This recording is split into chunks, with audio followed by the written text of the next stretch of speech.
చాలా థ్యాంక్స్ దోస్తులు.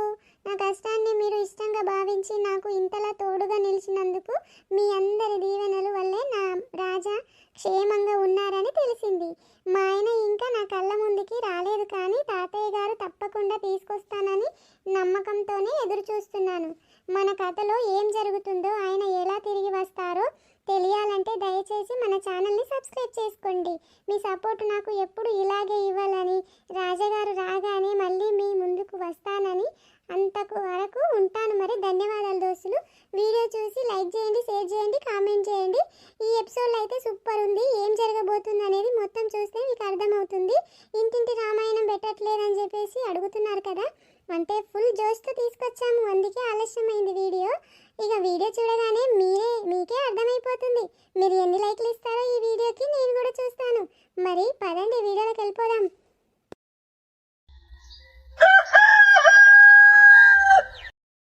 ఏమండి, ఎక్కడున్నారు? నా మనసు చెబుతుంది మీరు క్షేమంగానే ఉన్నారని, కానీ నా కళ్ళు మిమ్మల్ని చూడకుండా ఉండలేకపోతున్నాయి.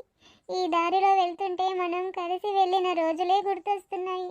అప్పుడు మీరు స్కూటీ మీద నడుపుతున్నప్పుడు నేను వెనుక కూర్చొని ఎన్ని కబుర్లు చెప్పేదాన్నండి. ఇప్పుడు నేను ఒంటరిగా ఈ రోడ్డు మీద మిమ్మల్ని వెతుక్కుంటూ వెళ్తుంటే ఈ లోకం నాకు చీకటిగా కనిపిస్తుంది. అయినా నేను అలసిపోలేదు. మీరు నా కోసం ఎక్కడో ఒక చోట ఎదురు చూస్తూనే ఉంటారని ఆశగా ఉందండి. అందరూ అంటున్నారు మీరు తిరిగి రారని, కానీ వాళ్ళకేం తెలుసు మన బంధం గురించి. మీరు లేని ఇల్లు ఒక శూన్యంలా కనిపిస్తుంది రాజా. ఒక్కసారి ఎదురు రారా, లత అని ఒక పిలుపు పిలవరా? ఆ పిలుపు కోసం నా ప్రాణం కొట్టుకుంటుంది రాజా. నాకు తెలుసు మీరు క్షేమంగానే ఉన్నారు. దేవుడు అంతా అన్యాయం చెయ్యడు. నా తాలిబొట్టు మీద ఆన, మిమ్మల్ని ఇంటికి తీసుకెళ్లే వరకు నేను విశ్రమించను. ఈ స్కూటీ చక్రాలాగే నా వెతుకులాట కూడా ఆగదు. మిమ్మల్ని కలుసుకునే వరకు ఈ ప్రయాణం కొనసాగుతూనే ఉంటుంది రాజా. ఏంటి ఈ వాతావరణం అంతా నాకు తెలిసినట్టుగా ఉంది. ఇక్కడే ఈ దారి నాకు తెలుసు. ఈ గాలి, ఈ చెట్లు అన్నీ గుర్తొస్తున్నాయి. ఎప్పుడో ఎక్కడో చూశాను. ఏమైంది ఏమైంది శ్రీ? ఎందుకు ఆపావు? పద వెళ్దాం. ఎవరో వస్తున్నారు, పద వెళ్దాం. లేదు మల్లేశ్వరి, ఇది నా ఊరు. ఆ కనిపిస్తున్న గుడి, ఆ మలుపు, అక్కడ ఎవరో నా కోసం ఎదురు చూస్తున్నారు. నా మనసు ఏదో చెబుతుంది. లేదు లేదు శ్రీ, ఇది నీ ఊరు కాదు. మన ఊరు ఇంకా ముందుకుంది. పద పద, తొందరగా వెతుకుదాం. మా ఆయనను వెతకాలి కదా, మనం ఆయన వెతికే పనిలో ఉన్నాము. నువ్వేంటి ఇలా మాట్లాడుతున్నావు? కొంపదీసి శ్రీకి గతం గుర్తొస్తుందా? ఈ ఊరు రామాపురం. ఇక్కడే శ్రీ నాకు దొరికాడు. ఈ ఊరి పెలమేరలో దొరికాడు అంటే ఈ ఊరే అన్నమాట. అమ్మో, ఇక్కడ ఉంటే చాలా డేంజర్ అవుతుంది. తొందరగా ఇక్కడ నుంచి ఎలాగోలా వెళ్ళిపోదామని చెప్పాలి శ్రీకి. అబ్బా ఏంటి శ్రీ, ఇలా నడిపించు. ఇలా అయితే బాగుంది. పద, ఇలాగే నెమ్మదిగా నడిపించుకుంటూ పోదాం మన ఊరికి. ఏంటి మల్లేశ్వరి, నువ్వు ఇలా గట్టిగా పట్టుకొని ఉంటే నేను బైక్ ఎలా నడిపిస్తాను? నాకు తెలీదు శ్రీ, నేను బాధగా మా ఆయనను వెతికే పనిలో ఉన్నాను. నువ్వేంటో ఏమేమో మాట్లాడుతున్నావు. పద పద, మనం ముందు కదలాలి. సరే ఉండు, నడుపుతాను. ఈ వాతావరణం చూస్తుంటే నాకేదో గుర్తొస్తుంది మల్లేశ్వరి. అదేం కాదు శ్రీ, నీకు ఎక్కడ చూసినా కూడా ఊరులాగే కనిపిస్తుంది. ఊరులాగా కనిపించక ఇంకేం కనిపిస్తుంది? పద పద, మా ఆయన వెతకాలి. లేదంటే మనకు చాలా ప్రాబ్లమ్స్ ఎదురవుతాయి. సమస్యలు మనమే తెచ్చుకున్న వాళ్ళం అవుతాము. పద. ఏంటి మేడం గారు, పట్టపగలు ఇంత పబ్లిక్లా ఇలా ఉన్నారు? లేవండి, బ్యాగ్ కూర్చోండి. లేదు శ్రీ, నేను ఇక్కడే కూర్చుంటాను. పద, ఇలాగే నడిపించు. ఏంటి మల్లేశ్వరి, నువ్వు ఇలా మొండి చేస్తున్నావు ఈరోజు? కొద్దిసేపు అక్కడ ఆగి ఆ ఊరు ఏ ఊరో చూసేవాళ్ళం కదా, ఆ ఊర్లో నాకు రచ్చాడుతున్న జ్ఞాపకాలు గుర్తొస్తున్నాయి. మా ఊరు అదేనేమో అనిపిస్తుంది. నువ్వు సడన్గా ఇటు లాక్కొచ్చావేంటి? ఏం అవసరం లేదు, ఇంకోసారి వచ్చినప్పుడు వద్దాం. పద. దారి కొంటత్తుండు దవ్వ దవ్వత్తుండు దారిద్దునా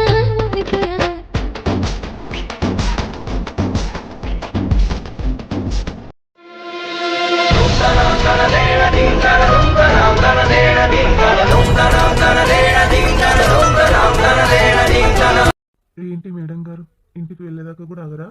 చూసావా శ్రీ, ఈ గాలి, ఈ ఏకాంతం ఎంత బాగుందో. ఇక్కడ అక్కడ ఎవ్వరు మనల్ని డిస్టర్బ్ చెయ్యరు. చూడు, ఒక్కసారి నా కళ్ళల్లోకి కళ్ళు పెట్టి చూడు. ఈ వాతావరణాన్ని ఆస్వాదించు. మనల్ని ఎవ్వరూ డిస్టర్బ్ చేయకుండా ఉండే ప్లేస్కే వచ్చాం. మనము మా ఆయన్ని తర్వాత వెతుకుదాం. ఈ కాలాన్ని మాత్రం వృధా చేయకూడదు.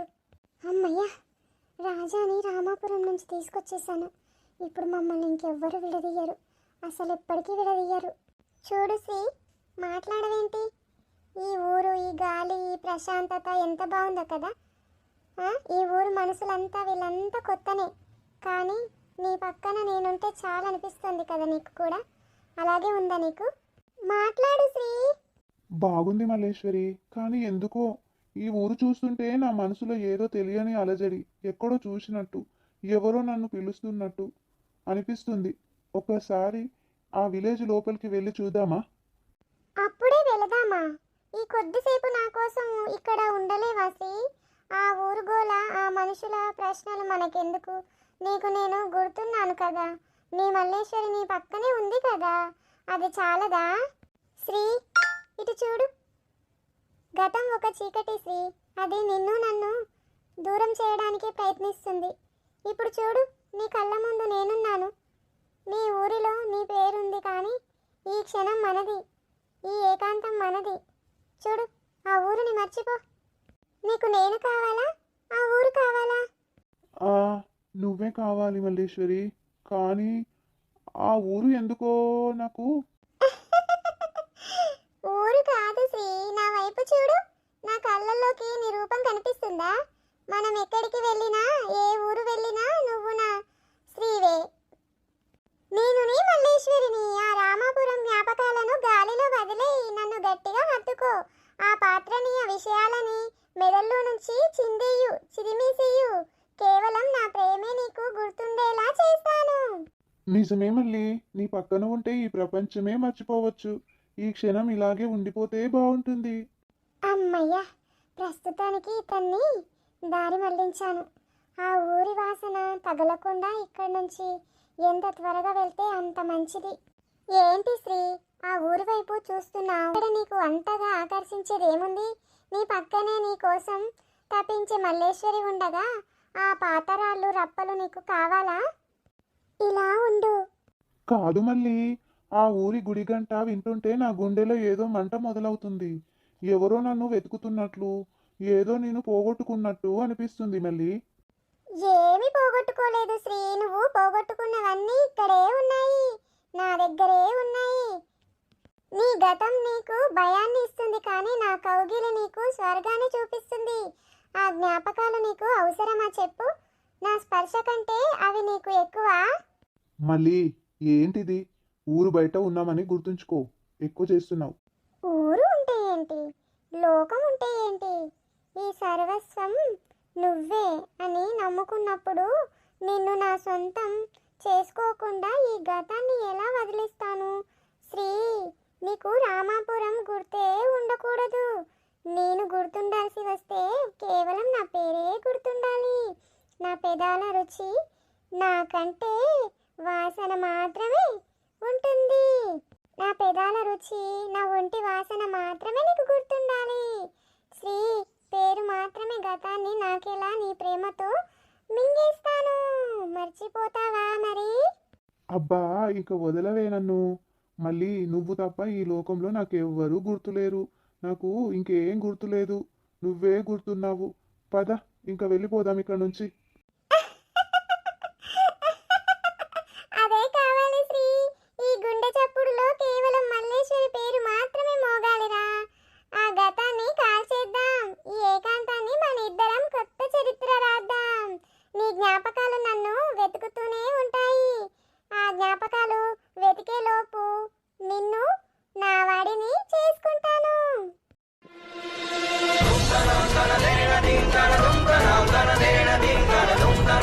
అబ్బా, ఎంత దూరం అని వెతకను రాజా. గొంతు ఎండిపోతుంది, కాళ్ళు చేతులు వణుకుతున్నాయి. అసలు నువ్వు ఎక్కడున్నావు?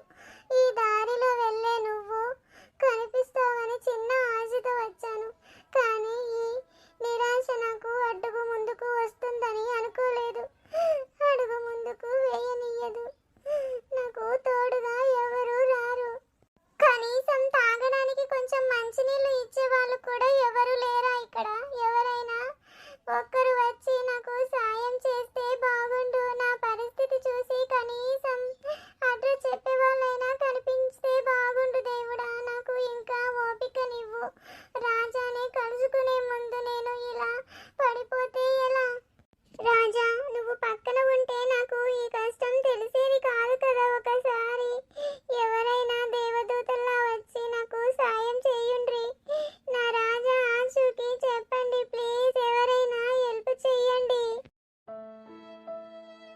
అయ్యో, అక్కడ ఎవరో పడున్నట్టున్నారు. ఏమ్మా, ఏమైంది తల్లి? అలా కళ్ళు మూసుకొని పడిపోయావు? ఈ ఎండలో ఇక్కడ ఎందుకు ఆగావు? ఏం లేదు తాతయ్య, బాగా నీరసంగా ఉంది, కళ్ళు తిరుగుతున్నాయి. కొంచెం మంచినీళ్ళు ఎక్కడైనా దొరుకుతాయా? అయ్యో, ఇగో తల్లి, నా దగ్గర బాటిల్ ఉంది, మంచినీళ్ళున్నాయి, ఇవి తాగు. ఆ పెద్దాయన ఇచ్చిన నీళ్లు తాగి ప్రశాంతంగా కొంచెం కుదుటపడి విషయం మొత్తం లత ఆ పెద్దాయనతో చెబుతుంది. మా ఆయన కోసం వెతుకుతున్నాను, మా ఆయన తప్పిపోయారు, ఇలాంటి పోలికలతో ఉంటారు అని చెప్పేసి మొత్తం వివరంగా ఆ పెద్దాయనతో లత చెబుతుంది.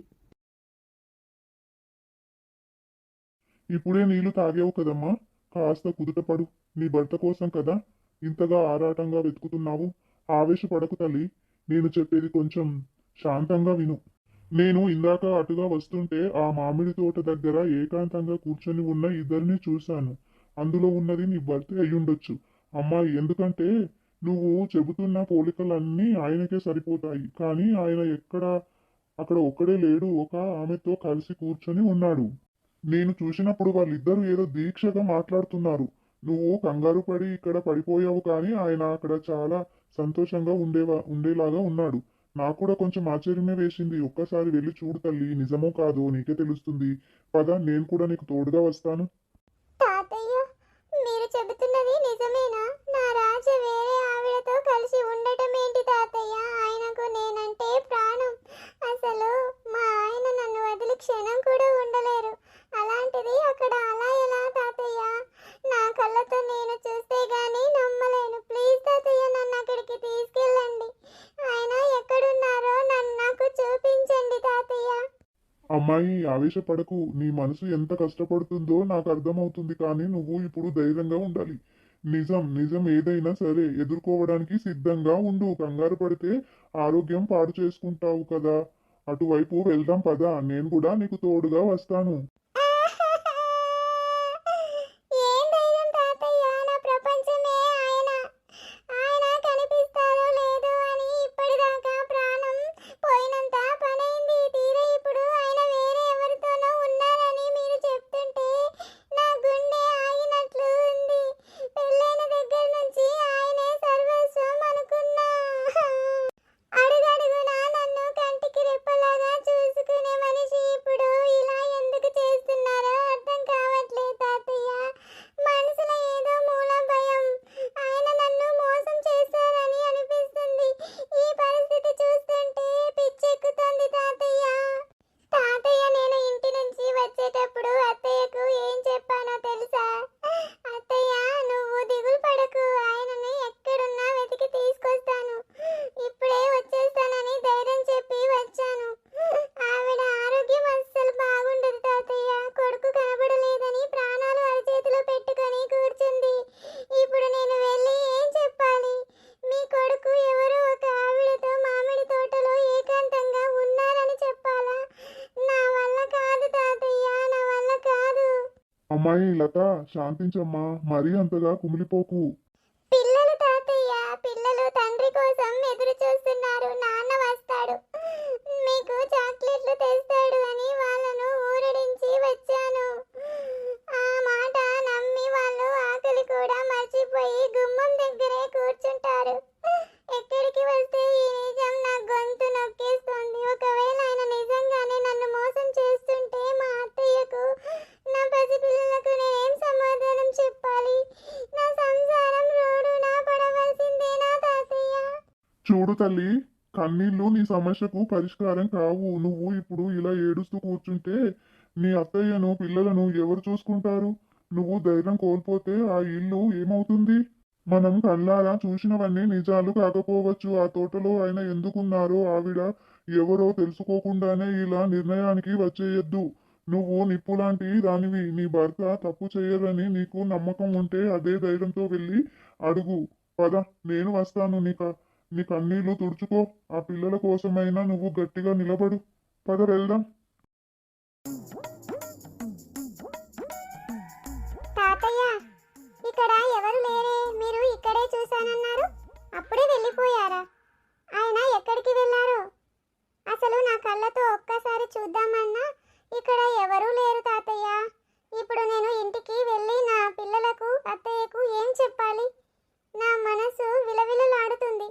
అమ్మాయి చూడు, వాళ్ళు ఇక్కడి నుంచి వెళ్ళిపోయినంత మాత్రాన సర్వం కోల్పోయినట్టు కాదు. నువ్వు అలా భయపడితే లాభం లేదు. ముందు నువ్వు ఇంటికి వెళ్ళు. మీ అత్తయ్య పిల్లలు నీ కోసం ఎదురు చూస్తూ ఉంటారు. ఈ రాత్రికి నువ్వు ధైర్యంగా ఉండాలి. కాని తాతయ్య, ఆయన ఎక్కడున్నారో తెలియకుండా నాకు నిద్ర ఎలా పడుతుంది? నేనున్నాను కదా అమ్మాయి, నీకు మాటిస్తున్నాను. రేపు ఉదయాన్నే నేను స్వయంగా మీ ఇంటికి వస్తాను. మీ అత్తయ్యతో మాట్లాడి ఆవిడకు ధైర్యం చెప్తాను. మీ భర్తను వెతికే విషయంలో నేను కూడా నీకు తోడుంటాను. నాకు తెలిసిన వాళ్ళు చాలా మంది ఉన్నారు. పోలీసుల దగ్గర కూడా, మీ ఊర్లో పెద్దవాళ్ళ దగ్గర కూడా పలుకుబడి ఉంది.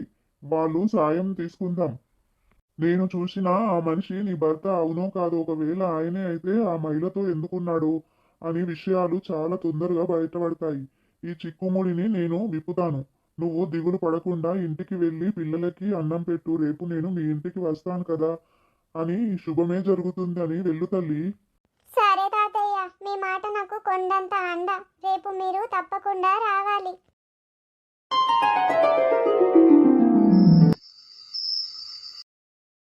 లత, వచ్చావమ్మా? ఏమైంది? అబ్బాయి దొరికాడా? ఎక్కడైనా కనిపించాడా? ఎవరైనా ఏదైనా చెప్పారా? ఎందుకలా ఒక్కదానివి వస్తున్నావు? నా కొడుకేడి? అత్తయ్య, ముందు లోపలికి వచ్చి కూర్చోండి. అలా ఎందుకు గుమ్మం దగ్గరే కూర్చొని ఉన్నారు? నా కోసం ఎదురు చూస్తున్నారా? మీ ఆరోగ్యం బాగాలేదు అత్తయ్య, మీరు లోపలికి పదండి.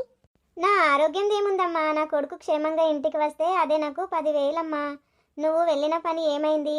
ఏ ఆచూకి దొరకలేదా? అసలు వాడు ఎక్కడికి వెళ్ళిపోయాడో ఏంటో, నా గుండె తల్లడిల్లిపోతుంది లత. అత్తయ్య, మీరు మరీ అంత కంగారు పడకండి. ఆయన గురించి ఒక చిన్న సమాచారం దొరికింది.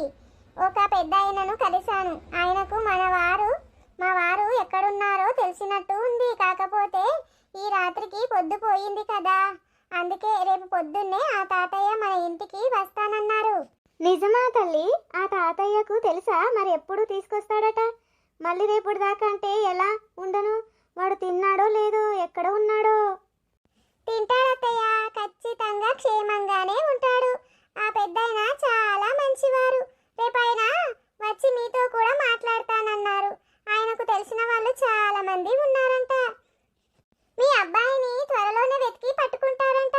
నువ్వు ఇలా కంగారు పడితే పిల్లలు కూడా భయపడతారు. పద, లోపలికి వెళ్ళి కాస్త పాలు తాగుదు గాని. సరేనమ్మా, నువ్వు చెప్తుంటే నాకు కొంచెం ప్రాణం లేచొచ్చినట్టు ఉంది. ఆ దేవుడు నా కొడుకుని నా దగ్గరకు చేర్చాలా? రేపు ఆ పెద్దాయన వస్తే నేనే అడుగుతాను నా కొడుకు గురించి. సరే అత్తయ్య, మీరు తిన్నారా? పిల్లలు తిన్నారా లేదా? వాళ్ళు వాళ్ళ నాన్న కోసం ఏడుస్తూనే ఉన్నారు. నువ్వేమో వెతకడానికి వెళ్ళావు. వాళ్ళని ఎలాగోలా బుద్ధగించి పడుకోబెట్టాను, కానీ అసలు వాళ్ళు తిన్నారో లేదో కూడా నాకు స్పష్టం లేదు తల్లి. తిన్నారత్తయ్య, వాళ్ళకు నేను వెళ్ళే ముందే కొంచెం తినిపించి వెళ్ళాను. కానీ ఇప్పుడు చాలా లేట్ అయింది కదా, మరి కొంచెం పాలు తాపి పండబెడతాను. మీరు తిందురు పదండి అత్తయ్య. మరి నీ సంగతి ఏంటి లత? నువ్వు మధ్యాహ్నం నుంచి చుక్క నీరు కూడా ముట్టినట్టు లేవు. ముఖం అంతా వాడిపోయింది. అబ్బాయి రాలేదన్న దిగులుతో నువ్వు కూడా పస్తులుంటూ ఎలా అమ్మా? వెళ్ళు, కాస్త అన్నం తిని నాకు కాస్త పాలు తీసుకొని రాపో. వద్దత్తయ్య, నాకు అసలు ఆకలిగా లేదు. అయినా ఎక్కడో ఏం చేస్తున్నారో తెలియకుండా ఈ గొంతు దిగడం లేదు. నా సంగతి వదిలేయండి. ముందు మీరు పాలు తాగి టాబ్లెట్ వేసుకొని మీరు నీరసించిపోతే నేను తట్టుకోలేనత్తయ్య. మీ ఆరోగ్యం బాగుండాలి. ఒకవేళ మీ అబ్బాయి వచ్చి అడిగినా కూడా మీరు ఆరోగ్యంగా ఉండాలి. మన కడుపులోకి 4 ముద్దలు వెళ్ళాలన్నా వాడు ఇంటికి రావాలమ్మా. అప్పటిదాకా ఈ ఇంట్లో ఎవరికి ముద్ద దిగదు. అయినా నువ్వు అంత ధైర్యంగా చెబుతున్నావు కదా ఆ తాతయ్య రేపు వస్తాడని. ఈ నమ్మకంతోనే నేను ఈ రాత్రికి గడుపుతాను. పద, లోపలికి వెళ్దాం. మల్లేశ్వరి శ్రీని తన గదిలోకి తీసుకువచ్చి తలుపులు వేసి తనను వేరే ఆలోచన చేయకుండా తన వైపు తిప్పుకుంటుంది. మల్లేశ్వరి, ఎందుకు అంత కంగారు? నన్ను అక్కడి నుంచి లాక్కొచ్చావెందుకు? ఆ తోటలో ఎవరో ఆడమనిషి గట్టిగా అరుస్తున్నట్టు, ఎవరినో వెతుకుతున్నట్టు అనిపిస్తుంది. ఒకసారి చూద్దామంటే వినకుండా తీసుకొచ్చావేంటి? ఎవరో అరిస్తే మనకెందుకమ్మా శ్రీ? ఈ లోకంలో ఎంతో మంది అరుస్తారు, ఏడుస్తారు. అవన్నీ పట్టించుకుంటే మనకు ఈ ప్రశాంతత ఎక్కడుంటుంది? అయినా నీ పక్కన నేనుండగా నీకు ఆ పరాయి వాళ్ళ గోలెందుకు? నీ చూపు, నా ఊపిరి, నీ ఆలోచన అన్నీ నా మీదే ఉండాలి, కానీ ఎవరో తెలియని వాళ్ళ మీద కాదు. కాదు మల్లేశ్వరి, ఆ పిలుపులో ఏదో ఆవేదన ఉంది. ఆ పేరు రాజా అని పిలుస్తున్నట్టుగా అనిపించింది. చాలు ఇక ఆ మాటలు ఆపే. నువ్వు నా శ్రీవి, నా ప్రాణం. అప్పుడెప్పుడో గతం మర్చిపోయిన నిన్ను అక్కడి నుంచి చేరుకొని ప్రాణం పోసింది నేను. ఇప్పుడు మళ్ళీ ఆ పాత జ్ఞాపకాలంటూ నన్ను దూరం చేయకు. నీకు తెలుసా శ్రీ, నిన్ను చూస్తుంటే నాకు రోజు కొత్తగా ఉంటుంది. నిన్ను ఇంకా ఇంకా దగ్గర చేసుకోవాలని, ఈ ప్రపంచం మనల్ని విడదీయకుండా నా గుండెల్లో దాచుకోవాలనిపిస్తుంది. మల్లేశ్వరి, ఏంటి రోజు ఇంతలా మాట్లాడుతున్నావు? ఎందుకంటే నిన్ను కోల్పోతానేమో అనే భయం. అందుకే ఆ అడవిలో, ఆ తోటలో ఎవ్వరూ లేని చోట నీతో గడపాలనుకున్నాను. కానీ అక్కడ కూడా ఎవరో ఒకరు అడ్డు వస్తున్నారు. శ్రీ, నాకు మాట ఇవ్వు. ఎవరి కోసమో దేనికోసమో నన్ను వదిలి వెళ్ళను అని. నీ మల్లేశ్వరిని కానీ నీ నీడ వైపు చూడను అని. మల్లేశ్వరి తన మాటలతో, స్పర్శతో శ్రీ మనసులో కలుగుతున్న అనుమానాలను మొగ్గలోనే తుంచేస్తూ తనపై ప్రేమ పెరిగేలా ప్రవర్తిస్తుంది. శ్రీ, ఇక బయట విషయాలన్నీ వదిలేయ్. ఆ తోటలో ఎవరో అరిచారని, ఏదో జరిగిందని ఆలోచిస్తూ నీ బుర్ర పాడు చేసుకోకు. చూడు, మనం ఇంటికి ఈ గదిలోకి వచ్చిన తర్వాత కూడా నువ్వు ఇంకా ఆ ఆలోచనలోనే ఉంటే నాకు బాధగా ఉండదా? శ్రీ, ఇందాకటి నుంచి నీ మొహంలో చూస్తుంటే ఏదో ఆలోచిస్తున్నట్టే ఉన్నావు. ఇప్పుడు ఈ గదిలో నా పక్కన ఉన్నప్పుడు కూడా ఆ బయట విషయాలు నీకు అవసరమా? చూడు, నీ కోసం నేను ఎంతలా ఎదురు చూస్తున్నానో. శ్రీ అనుకుంటాడు, తన భర్త ఇంట్లో నుంచి మమ్మల్ని ఏకాంతంగా చూసినప్పుడే బయటకు వెళ్ళిపోయాడు. కానీ ఏమాత్రం తన భర్త వెళ్ళిపోయినా బాధ కూడా లేదేంటి అని ఆలోచనలో పడ్డాడు శ్రీ. ఏంటి మల్లేశ్వరి ఈరోజు ఇంతగా ఆరాటపడుతోంది? ఆ తోటలో ఎవరో ఏడుస్తున్నారన్న ఆలోచన నా మనసులో ఉన్నా ఈమె చూపులు చూస్తుంటే అవన్నీ మర్చిపోవాలనిపిస్తుంది. అసలు నా పాత జీవితం ఏదైనా ఉందా? నాకు తెలీదు. కానీ మల్లేశ్వరి మాత్రం నా కోసం ప్రాణమిస్తోంది. శ్రీ, ఏంటి మౌనంగా ఉన్నావు? నా మీద నీకు ప్రేమ లేదా? లేక ఆ తోటలో వినిపించిన అరుపులే ఇంకా నీ చెవిలో మోగుతున్నాయా? అవన్నీ వదిలేయమన్నాను కదా శ్రీ. ఈ లోకంలో నీకు నేను, నాకు నువ్వు, అంతే. లేదు మల్లేశ్వరి, ఎందుకో గాని ఆ అరుపులు విన్నప్పుడు నా గుండెలో ఏదో భారం అనిపించింది. కానీ నువ్వు నన్ను చూస్తున్న ఈ తీరు, నాపై నువ్వు చూపిస్తున్న ఈ అమితమైన ప్రేమ చూస్తుంటే నాకెందుకో నువ్వు లేనిదే నేను లేననిపిస్తోంది. నిజంగా నీకు నా మీద ఇంత ప్రేమ? శ్రీ, ఒకటి చెప్పనా? మొన్న మనిద్దరం ఆ ఏకాంతంలో కలుసుకున్న తీరు ఉందే, అది నా జీవితంలో మర్చిపోలేనిది. తీపి జ్ఞాపకం. నిజానికి ఆ రోజే మా ఆయన మనల్ని చూసేశారేమో, అందుకే ఆ బాధలో ఇంట్లో నుంచి ఎక్కడో వెళ్ళిపోయి ఉంటారు అని. కానీ శ్రీ, మా ఆయన వెళ్ళిపోయారని నాకేమీ బాధగా లేదు. నిన్ను చూశాక నా మనసులో ఆయనకి చోటు లేకుండా పోయింది. ఆయన వెళ్ళిపోతే పోని, నువ్వు నాకు తోడుగా ఉన్నావు కదా, అది చాలు నాకు. ఏంటి మల్లేశ్వరి అంత మాట అనేసావు? నీ భర్త వెళ్ళిపోవడానికి నేను కారణమయ్యాను, కానీ నాలో చిన్న భయం ఉండేది. కానీ ఇప్పుడు నువ్వు చెప్పింది విన్నాక ఆ భయం పోయింది. నా మీద నీకు ఇంతటి ప్రేమ, ఆయన కంటే నేనే నీకు ముఖ్యం అనుకుంటున్నావా మల్లేశ్వరి? ముఖ్యం కాదు శ్రీ, నువ్వే నా సర్వస్వం. ఆయన ఉంటే మనిద్దరం ఇలా ఉండగలిగే వాళ్ళమా? ఆయన వెళ్ళిపోవడమే మనకు మంచిదైంది. ఇప్పుడు మనల్ని అడిగేవాడు, అడ్డు చెప్పేవాడు ఎవ్వడూ లేడు. ఈ ఇల్లు, ఈ జీవితం అంతా మనదే. నిజమే మల్లేశ్వరి, నీలాంటి అందమైన ఆడది నా కోసం తన సంసారాన్ని కూడా వదులుకోవడానికి సిద్ధపడిందంటే నేను ఎంత అదృష్టవంతుణ్ణి. ఇక నుంచి ఆ వెళ్ళిపోయిన మనిషి గురించి ఒక్క క్షణం కూడా ఆలోచించకు. నువ్వు చూపించే ఈ ప్రేమ ముందు ఈ లోకంలో ఏది నాకు కనిపించడం లేదు. నువ్వు నా పక్కన ఇలా ఉంటే ఆ గతాన్ని కూడా మర్చిపోతాను. నీ కోసమే ఉంటాను, నీలోనే ఉంటాను. అదే నాకు కావాలి శ్రీ. ఈ రాత్రికి మన మధ్య ఏ జ్ఞాపకం ఉండకూడదు. కేవలం మనిద్దరం మన ఊపిరి సప్పుడు మాత్రమే వినిపించాలి. శ్రీ మల్లేశ్వరిని గాఢంగా హత్తుకుంటాడు. ఆమె పన్నిన వలలో చిక్కుకుంటాడు. తన భార్య లత పడుతున్న ఆవేదన కాని, తన మనసు గుర్తింపు కాని అస్సలు గుర్తు తెచ్చుకోడు. ఆమె ప్రేమలో మునిగిపోయాడు ఈ శ్రీ అలియాస్ రాజా. శ్రీ, ఇన్ని రోజులు నా మనసులో ఒక వెలితి ఉండేది. కానీ నీతో కలిశాక ఆ లోటు తీరిపోయింది. నిజం చెప్పనా, మనిద్దరం శారీరకంగా కలిసినప్పుడు నాకు కలిగిన ఆ సంతోషం ముందెప్పుడు కలగలేదు. ఇక ముందు కూడా మన ఇద్దరం ఇలాగే చాలా సంతోషంగా ఉండాలి. నాకు కావలసిన సుఖాన్ని ఇచ్చే సరైన మనిషి నువ్వేనని నాకు అర్థమైంది శ్రీ. ఛీ మల్లేశ్వరి, నువ్వేంటే మరీ అంత పచ్చిగా మాట్లాడుతున్నావు? దాచుకోవడానికి ఏముంది శ్రీ? మా ఆయనతో ఉన్నప్పుడు నేను ఎప్పుడూ తృప్తిగా లేను. ఆయన నన్ను ఒక్కరోజు కూడా సుఖపెట్టలేదు. ఆ మనిషికి ప్రేమ అంటే ఏంటో తెలీదు. ఒక ఆడది ఏం కావాలో అస్సలు తెలీదు. కానీ నువ్వు అలా కాదు. నీ స్పర్శలో ఒక వింత అనుభూతి ఉంది. అందుకే ఆ మనిషి వెళ్ళిపోయినా నాకు అంత బాధ లేదు. నాకు నువ్వు దొరికావు.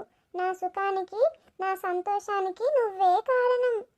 నీ మనసులో ఇంత ఆవేదన ఉందనే విషయము నాకు ఇప్పుడే తెలుస్తుంది మల్లేశ్వరి. నీ భర్త నిన్ను అర్థం చేసుకోకపోవడం ఆయన చేసుకున్న దురదృష్టం. కానీ నేనున్నా అనే విషయం మర్చిపోకు. నిన్ను ఎలా చూసుకోవాలో, ఎలా సంతోషపెట్టాలో నాకు తెలుసు. నీ మాటలు వింటుంటే నా మీద నాకు ఉన్న ఈ పిచ్చి వ్యామోహం చూస్తుంటే నేను నీకు శాశ్వతం, సర్వస్వం అయిపోతానేమో అనిపిస్తోంది. అదే కావాలి శ్రీ. ఈ రాత్రికి మన మధ్య ఏ అడ్డు ఉండకూడదు. నీ కౌగిట్లో నన్ను నేను మర్చిపోవాలి. నిన్ను మరింత సుఖపెట్టాలి. ఈ మల్లేశ్వరి కేవలం నీకే సొంతం అనిపించేలా చూసుకోరా శ్రీ. ఈ రాత్రికి మన మధ్య బట్టల పొరలు కూడా ఉండకూడదు. నాకు నీ మీద ఉన్న దాహం అలాంటిది. నీ ప్రతి అంగుళం నా చేతిలో తగలాలి. నా శరీరానికి నీ వేడి తెలియాలి. ఇన్నాళ్ళు ఆ మొండి మొగుడితో ఏ రుచి లేని జీవితం గడిపాను. కానీ నువ్వు తగిలాక నాతో ఆడతనం ఏంటో ఏంటో నాకు అర్థమవుతుంది. మల్లేశ్వరి, నువ్వు మాట్లాడుతున్న ఈ మాటలు నాలో రక్తాన్ని ఉడికిస్తున్నాయే. నిన్ను చూస్తుంటే నాకేం చేయాలో నాకే తెలియడం లేదే. అదే కావాలి శ్రీ. నన్ను అలా నలిపేయి. గట్టిగా నొక్కు. నీ కోగిలిలో నా ఎముకలు విరిగేంత గట్టిగా నన్ను అడ్డుకో. నా మీద నీ అధికారం చెలాయించు. నా పెదవుల మీద నీ ముద్ర ఎంత గట్టిగా ఉండాలంటే రేపు పొద్దున్న లేచిన ఆ మంట తగ్గకుండా నా సుఖం కోసం నేను ఎంత దూరమైనా వెళతాను. నువ్వు నన్ను అలా వాడుకున్నా నాకు తక్కువే అనిపిస్తుంది. రారా తొందరగా. నీ మీద నాకు అంత వ్యామోహం ఎందుకు కలుగుతుందో నాకు అర్థం కావడం లేదే. అసలు నా గతం నీకు ఏది నాకు గుర్తుకు రావడం లేదు. కేవలం నువ్వు మాత్రమే కనిపిస్తున్నావే. గుర్తు తెచ్చుకోకురా. నీ గతం నేనే, నీ భవిష్యత్తు నేనే. నా శరీరం నీకు సర్వం కావాలి. నీ మగతనం ముందు నేను ఓడిపోవాలి. ఈ రాత్రికి నన్ను నేను మాత్రం వదిలించుకోలేను. నీ ఊపిరి ఆగిపోయేంత సుఖాన్ని నాకు ఇవ్వు. నీలో నాకు కలిపేసుకో శ్రీ. హద్దులు లేని మోహం ఈ మల్లేశ్వరి పాత్ర. తన భర్తను సమాజానికి మర్చిపోయి కేవలం శారీరక సుఖం చుట్టే తిరుగుతుంది. స్త్రీ బానిసత్వం తన అసలు స్వభావాన్ని కోల్పోయి మల్లేశ్వరి సృష్టించిన మత్తు ప్రపంచంలో ఒక ఆటబొమ్మలా మారిపోయాడు పాపం. లతకున్న 2 పిల్లలు, వాళ్ళ అమ్మని మొత్తం మర్చిపోయేలా చేసింది ఈ మల్లేశ్వరి. ఇంకా ఏం జరగబోతుందో నెక్స్ట్ చూద్దామా? ఏమ్మా, ధైర్యంగా ఉన్నారా? నేను చెప్పినట్టే వచ్చాను. ఈయన నా స్నేహితుడు, రిటైర్డ్ పోలీస్ ఆఫీసరు. రాజను వెతకడంలో మనకు సాయం చేస్తాడు. రండయ్యా. రాజా వెళ్ళిపోయినప్పటి నుంచి ఇంట్లో దీపం మారిపోయినట్టుగా ఉంది. నా కొడుకు ఎప్పుడొస్తాడో, ఎక్కడ తింటున్నాడో ఏమో. వాడిని ఎలాగైనా తీసుకురండి తాతయ్య గారు. అమ్మా, నువ్వు ఇలా కన్నీళ్లు పెట్టుకుంటే ఎలా? నువ్వే ఇంటికి పెద్ద దిక్కువి. నువ్వు ధైర్యంగా ఉంటేనే కదా కోడలు, మనవరాళ్ళు కూడా ధైర్యంగా ఉంటారు. రాజా క్షేమంగా తిరిగి వస్తాడు అని బలంగా నమ్ము. నా పలుకుబడి ఉపయోగించి తెలిసిన వాళ్ళందరికీ రాజా ఫోటో పంపించాను. గాలింపు మొదలైంది. తాతయ్య గారు, మా ఆయనకి ఏమైనా ఆపద తలపెట్టరు కదా? లేదు లతమ్మ, రాజా పిరికివాడు కాదు. కాస్త మనస్తాపంతో వెళ్ళాడంతే. నా మీద నమ్మకం ఉంచు. నా ప్రాణం అడ్డేసైనా సరే రాజాను మీ దగ్గరికి చేరుస్తాను. అవునమ్మా, తాతయ్య గారు చెప్పిన వివరాల ప్రకారం మేము అన్ని రైల్వే స్టేషన్లో, బస్ స్టాండ్లలో ఎంక్వైరీ చేస్తున్నాం. రాజాగారు వెళ్ళిన దారి గురించి మాకు ఒక క్లూ దొరికింది. అతి త్వరలోనే శుభవార్త వింటారు. చూసావా, అప్పుడే ఒక ఆధారం దొరికింది లత. పిల్లల్ని జాగ్రత్తగా చూసుకో. వాళ్ళకి తండ్రి లేని లోటు తెలియకుండా నువ్వే అండగా ఉండాలి. నేను మళ్ళీ సాయంత్రం లోపు అప్డేట్ ఇస్తాను. మీరు మాత్రం భయం వదిలేసి ప్రశాంతంగా ఉండండి. అయ్యా, ఆ రోజు ఎలక్షన్లు హడావుడిలో ఊరంతా సందడిగా ఉంది. రాజా ఇంటి దగ్గరే ఉన్నాడు. అప్పుడే వాడి స్నేహితుడు శ్రీధర్ వచ్చాడు. అరే రాజా, బయటకు ఎలక్షన్ల సందడి ఉందంతా. ఎలా ఉందో ఒకసారి చూసి వద్దాం పదా. నీ ఎలక్షన్ల గురించి నేను మాట్లాడాలి, చర్చించాలి అని పిలుచుకు వెళ్ళాడు. వాడు కూడా సరేనని వాడితో వెళ్ళాడు. కానీ గంటలు గడుస్తున్నా తిరిగి ఇంటికి రాలేదు. స్నేహితుడితో వెళ్ళాడా? అతని పేరేంటమ్మా? ఆ అబ్బాయి ప్రవర్తన ఎలా ఉంటుంది? వాడి పేరు శ్రీధర్ అండి. ఎప్పుడు రాజా వెంటే ఉండేవాడు, కానీ ఆ రోజు తర్వాత వాడు కూడా ఇటువైపు రాలేదు. వాడికి ఫోన్ చేస్తే కలవడం లేదు. రావు గారు, ఇక్కడ ఏదో తేడా కొడుతుందండి. ఎలక్షన్ సమయంలో గొడవలు జరగడం సహజం, కానీ ఇలా మనిషి కనబడకుండా పోవడం వెనుక ఏదో బలమైన కారణం ఉండి ఉంటుంది. నాకు ఆ శ్రీధర్ని మీదనే అనుమానంగా ఉంది. వాడిని ఇక్కడికి ఒకసారి పిలిపించగలరా? కొన్ని క్వశ్చన్లు వేయాలి. అవునండి, నాకు కూడా అదే అనిపిస్తోంది. ఆ శ్రీధర్ గాడు కొంచెం చురుకైన వాడే, కానీ ఈ విషయంలో ఎందుకు దాక్కుంటున్నాడో చూడాలి. మరి ఇప్పుడే వాడి ఇంటికి మనిషిని పంపిస్తాను. రావు గారు, ఇప్పుడు ఆలోచిస్తుంటే నాకు ఒకటి అర్థమవుతుంది. ఆ శ్రీధర్ గాడు నా కొడుక్కి ప్రాణ స్నేహితుడిలా నటించాడు. కానీ వాడి కన్ను మొదటి నుంచి నా కోడలు లత మీద ఉంది. వాడు ఎక్కడికి వెళ్ళినప్పుడల్లా లతను చూసి చూపు బాలేదని నాకు అప్పుడప్పుడు అనిపించేది. రాజాకు అడ్డం తొలగించుకుంటే లత తనకు దక్కుతుందనే వాడు ఏదైనా కుట్ర చేసి ఉంటాడేమో అని నా భయం. అంత పని చేస్తాడా వాడు? స్నేహితుడి భార్య మీద కన్నేయడమేంటి? అంతకంటే నీచం ఇంకొకటి ఉండదు లతమ్మ. నీకు కూడా ఎప్పుడైనా వాడు తప్పుగా అనిపించాడా? అవును తాతయ్య గారు, ఆయన లేనప్పుడు శ్రీధర్ అప్పుడప్పుడు మా ఇంటికి వచ్చి నాతో అసభ్యంగా మాట్లాడేవాడు. నేను భయపడి ఆ విషయాన్ని ఎవరికీ చెప్పలేదు. ఆ రోజు ఎలక్షన్ పేరుతో ఆయన అతన్ని బలవంతంగా బయటకు తీసుకెళ్ళిపోయాడు. ఆ తర్వాత మళ్ళీ శ్రీధర్తో వెళ్ళిన మా ఆయన ఇంటికి రాలేదు. అయితే అది ఖచ్చితంగా పక్కా ప్లాన్ ప్రకారం జరిగింది, లేదా ఎవరైనా కుట్ర అయి ఉంటుంది. తాతయ్య గారు, ఆ శ్రీధర్ గాడిని ఇప్పుడే పిలిపించండి. వాడు అమాయకంగా నటిస్తున్నాడంటే వెనక పెద్ద ప్లానే ఉంది. ఖచ్చితంగానండి, వాడు మనల్ని నమ్మిస్తున్నాడు. వాడిని ఇప్పుడే పిలిపిస్తాను. ఒరే రాము, వెంటనే ఆ శ్రీధర్ గారిని పట్టుకురాపో. సరే అయ్యా. రావు గారు, వాడు రాగానే నేను మాట్లాడతాను. వాడు నోరు విప్పకపోతే నా పద్ధతితో అడుగుతాను. లతమ్మ, నువ్వు లోపలికి వెళ్ళు. వాడు నిన్ను చూస్తే మళ్ళీ జాగ్రత్త పడతాడు. వాడు నిజం చెప్పే వరకు నేను వదిలిపెట్టను. చూసావమ్మా, శత్రువు బయటెక్కడో లేడు, మీ పక్కనే స్నేహితుడి రూపంలో ఉన్నాడు. వాడికి తన పాపం పండే రోజు వచ్చింది.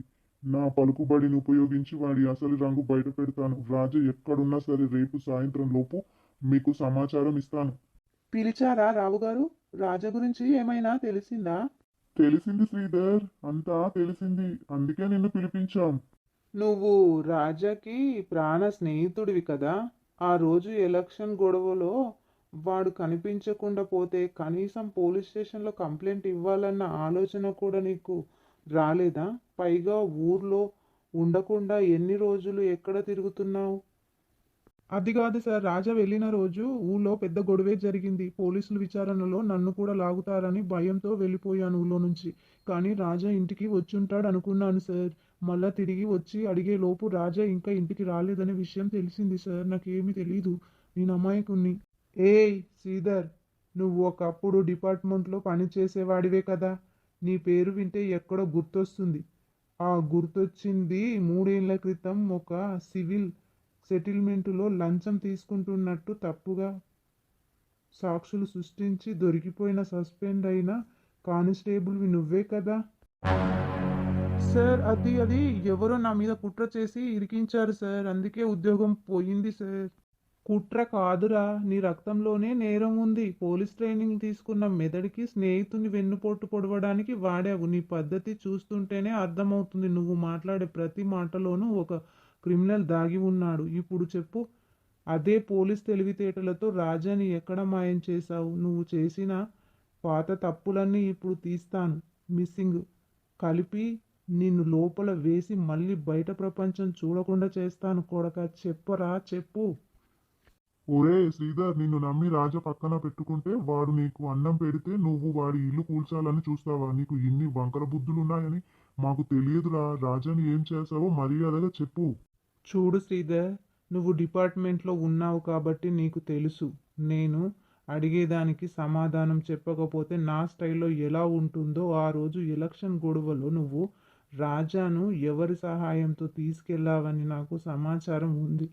వాళ్ళు ఎవరు? వాళ్ళకి నువ్వు ఎంత డబ్బిచ్చావు అది చెప్పరా ముందు. సార్, నన్ను వదిలేయండి సార్, నిజం చెప్తాను. నా దగ్గర పనిచేసే ఒక తాతవాడు స్నేహితుడితో కలిసి రాజాను తీసుకెళ్ళి ఒక గూడెంలో బంధించాము. ఆ తరువాత రాజా అక్కడి నుంచి వెళ్ళిపోయాడు. రాజాను అలాగే ఉంచి లతకు దూరం చేసి లతతో దగ్గర అవుదాం అనుకున్నాను. కానీ ప్లాన్ అంతా రివర్స్ అయింది సార్. రాజా అక్కడి నుంచి ఎక్కడికో వెళ్ళిపోయాడు. నేను చూసేసరికి అక్కడ లేడు. లత వాళ్ళ అత్తయ్య ఇద్దరు కలిసి నా మీద అనుమానిస్తున్నారు, కానీ నాకు ఏ పాపం తెలీదు. అంతవరకే తెలుసు. ఆ తర్వాత ఆడు ఎక్కడికి వెళ్ళిపోయాడో నాకైతే తెలీదు. ఛీ, నీది ఒక బతికేనా? స్నేహం ముసుగులో ఉండి స్నేహితున్నే మోసం చేస్తావా? స్నేహితుని భార్యను ఎలా చూస్తావా? నీకు అస్సలు నీచమైన బుద్ధి ఉందిరా. ఛీ, పోయిక నుంచి ఎదవా. ఓరి ద్రోహి, ఎంత పని చేసావురా? స్నేహితుడని నమ్మిన వాడు నా ఇంట్లోకి రానిస్తే వాడి ప్రాణాలకే ఎసురు పెడతావా? తప్పించుకున్నాడు. అసలు వాడు ఎక్కడికి వెళ్ళాడు? తిండి లేక నీళ్లు లేక కొడుకు అడవిలో ఏమైపోతున్నాడో కదరా. మా ఉసురు నీకు ఊరికే పోదురా. అమ్మా, నేను కావాలని చేయలేదమ్మా. నన్ను అమ్మ అని పిలవకురా, నీ నాలుక చీరేయాలి. నా కొడుకుని అడవి పాలు చేశావు. ఇప్పుడు ఎక్కడున్నాడో తెలియదని చేతులు దులుపుకుంటున్నావా? నా ఉసురు నీకు తగులుతుందిరా. కన్న తల్లి కడుపు కోత మిగిల్చిన నీకు పుట్టగత్తులు ఉండవురా. నా బిడ్డలు తండ్రి కోసం మల్లాడుతున్నారు. ఆ పాపం నిన్ను ఊరికే వదలదురా. అత్తయ్య, శాంతించండి. మీరు ఇలా ఉంటే తట్టుకోలేను. ఎలా శాంతించమంటావే లత? ఈ దుర్మార్గుడు నా కొడుకును ఎక్కడో పంపించాడు. ఇప్పుడు చేతులు ఎత్తేస్తున్నాడు. నీకు పెళ్ళం బిడ్డలు లేరారా? ఆరితను చూసి ఇన్ని రోజులు ఊరుకున్నాం కదరా. ఒక ఆడదాన్ని కన్నేసి ఒక కుటుంబాన్ని రోడ్డున పడేశావురా. నువ్వు నాశనమైపోతావురా. నా కొడుకు గొంతు మీద కత్తి పెట్టినా నీకు ఆ దేవుడు అంతకంటే పెద్ద శిక్ష వేస్తాడు. నా పాపం నిన్ను వెంటాడి వెంటాడి చంపుతుందిరా నీచుడా. చూసావా, ఒక తల్లి కన్నీరు ఎంత భయంకరంగా ఉంటుందో. ఆమె శాపనార్థాలు విన్నాక కూడా నీకు బుద్ధి రాకపోతే నువ్వు మనిషివే కాదు. వీడు చెప్పేది నిజమే కావచ్చు. రాజా తప్పించుకున్నాడంటే అడవిలో దాటి ఎక్కడికో వెళ్ళి ఉండడు. మనం సమయం వృధా చేయకూడదు. వెంటనే వెళ్ళి అక్కడ చుట్టుపక్కల రాజా ఫోటో చూపిస్తూ వెతకాలి. అమ్మా, ఏడవకమ్మా, నీ కన్నీళ్లు వృధా కావు. వాడు తప్పించుకున్నాడంటే ఎక్కడో ఒక చోట క్షేమంగా ఉంటాడు. నా ప్రాణం అడ్డేసైనా సరే ఈ సాయంత్రం లోపు రాజా ఆచూకీ కనుక్కుంటా. లత, మీ అత్తయ్యను జాగ్రత్తగా చూసుకో. లోపలికి తీసుకెళ్ళిపో. సరే తాతయ్య, మా ఆయనని త్వరగా వెతికి మా దగ్గరికి తీసుకురండి. లేకపోతే మా జీవితాలకు అర్థము స్వార్థకమే ఉండదు. నా పిల్లలు తండ్రి లేని వాళ్ళు అవుతారు. మా అత్తయ్య ఆరోగ్యము అంతంత మాత్రమే. నేనొక్కదాన్నే వీళ్ళకు అండగా ఉన్నా. మీరు జర దయ తలిసి కొంచెం తొందరగా మా ఆయనను వెతికి తీసుకురండి. సరేనమ్మా, నా శాయశక్తిలా ప్రయత్నం చేసి నా సిన్సియర్ డ్యూటీని ఎలాగో చేశానో నాకు జీవితకాలంలో ఇప్పుడు అంతకన్నా రెట్టింపు చేసి మీ ఆయనను కనుక్కునే ప్లాన్ వేస్తాను. త్వరలోనే మీ ఆయన నీ దగ్గరికి తీసుకొస్తాను. ఎక్కడున్నా సరే, మన భూలోకంలో ఎక్కడ ఏ మూలన దాగి ఉన్నా సరే నీ భర్తను నీకు అప్పగించే బాధ్యత నాది. నువ్వు నాకు కూతురు లెక్క తల్లి. నువ్వు ఏడవకు, మంచిగా ఉండండి. అదే పనిలో ఉంటాం మేమిద్దరం. సరే మరి, వెళ్ళొస్తాం తల్లి. సరేనండి, చాలా థ్యాంక్స్. మీకు కూడా తాతయ్య గారు. మీరిద్దరూ కలిసి మా ఆయనను తీసుకొస్తారని మా అత్తయ్య నేను ఖచ్చితంగా నమ్ముతున్నాము. చాలా థ్యాంక్స్. ఇప్పటి వరకు ఇక్కడ దాకా వచ్చి మా మీద ఇంత దయ తెలిసి మమ్మల్ని కాపాడుతున్నందుకు చేతులెత్తి మొక్కుతాను. అలా అనకమ్మా, బాధపడకు. వెళ్ళండి, లోపలికి తీసుకెళ్ళు అత్తయ్యని. మేము వెళ్ళొస్తాం మరి. నమస్కారం. నా కష్టాన్ని మీ కష్టంగా భావించి నాకు అండగా నిలిచిన నా సబ్స్క్రైబర్స్ అందరికీ మనస్ఫూర్తిగా కృతజ్ఞతలు తెలియజేస్తున్నాను. మీరు ఖచ్చితంగా ధైర్యం వల్లే నేను ఈరోజు ఇలా నిలబడ్డాను. ప్రస్తుతానికి ఒక మంచి వార్త. మా రాజా గారు ఎక్కడున్నారో ఆచూకీ దొరికింది. శ్రీధరు చేసిన కుట్ర నుంచి మా ఆయనను క్షేమంగా తప్పించారు. తెలిసిందే తాతయ్య గారు రావు గారు ఆయన కోసం వెళ్ళారు. ఆయన నా కళ్ళ ముందు ఇంకా కనిపించలేదు, కానీ ప్రతి నిమిషం ఆయన ఇంటి గడప తొక్కడం కోసం క్షణక్షణం నేను 1000 కళ్ళతో ఎదురు చూస్తున్నాను. ఖచ్చితంగా ఆయన వచ్చేస్తారు. మనందరి ప్రార్థన ఫలిస్తాయి. ఆయన రాగానే మీ అందరికీ మళ్ళీ చూపిస్తాను. అంతవరకు మీ ప్రేమ అభిమానాలు అలాగే ఉండాలని కోరుకుంటున్నాను. థ్యాంక్ యూ సో మచ్ అండి. ఈ లతను అభిమానిస్తున్న ప్రతి ఒక్కరికి. మీరు ఇలాగే నాకు సపోర్ట్ చేస్తూ ఉండండి. నెక్స్ట్ ఎపిసోడ్లో ఏం జరగబోతుందని ఆతృతగా ఎదురు చూస్తూ మన ఈ సిరీస్ని అయితే లైక్ చేసి షేర్ చేయండి. మీరు ఇంతగా సపోర్ట్ చేయడం వల్లే కదా దోస్తులు మేము ఇంత దూరం వచ్చాము. రాజా త్వరగా రావాలని కోరుకోండి. కామెంట్లు చేయండి దోస్తులు ప్లీజ్. లైకులు ఇంటింటి రామాయణంకు చాలా తక్కువ వస్తున్నాయి. మీకోసం సిరీస్ ఇంకా ఇంకా ఉద్రిక్తత చేస్తున్నాము దోస్తులు. అందుకే మిమ్మల్ని అడుగుతున్నాము. జరా లైక్ చేసి షేర్ చేసి కామెంట్ కూడా చేయండి మా రాజా త్వరగా ఇంటికి రావాలని.